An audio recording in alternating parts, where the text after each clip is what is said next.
আজ তোমাদের সাথে সুন্দর একটা রেসিপি শেয়ার করব। তো চলো পুরো ভিডিওটা দেখো আর বানিয়ে ট্রাই করে খাও। অনেকে হয়তো খেয়েছো, যারা খাওনি তারা বানিয়ে খেয়ে আমাকে কমেন্টে জানিও।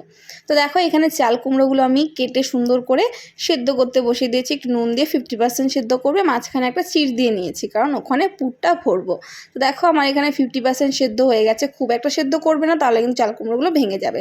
এরপর দেখো এখানে চাল লঙ্কা ভিজিয়ে রেখেছি আর ওখানে সর্ষে ভিজিয়ে রেখেছি। তো দেখো এগুলোকে ঠান্ডা একদম হয়ে গেছে, আমি এখানে পুরটা ভরবো।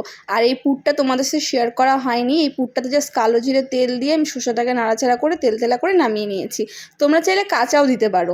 আর এখানে আছে চাল বাটাটা, যে আছে চাল বাটা, বেসন আর একটু ময়দা দিয়ে হলুদ নুন দিয়ে আমি একটা পেস্ট রেডি করে রেখেছি। তো এটাকে যেটা বললাম, শসাটা তোমরা কাঁচাও দিতে পারো, আমি কাঁচা দিইনি কারণ শসাটা আমি কাঁচা খেতে পারি না। তো দেখো এখানে আমি সুন্দর করে এখন পুরগুলো ভরে নিয়েছি। এরপর এগুলোকে আমি ওই ব্যাটারগুলোর মধ্যে দিয়ে সুন্দর করে মেখে তারপর তেলে দিয়ে দিব। সুন্দর করে যেরকম তোমরা বড়া ভাজো সেটাকে বড়ার মতো ভাজবে, গ্যাসটাকে একটু কমিয়ে দিবে কারণ এখানে তো সেদ্ধ 50% হয়ে গেছে আর ভাজাতে 50% সেদ্ধ হয়ে যাবে। তো সুন্দর করে দেখো আমি ভেজে নিয়েছি, এখন খাবো। তো চলো কেমন লাগলো জানিও। Tata, bye bye.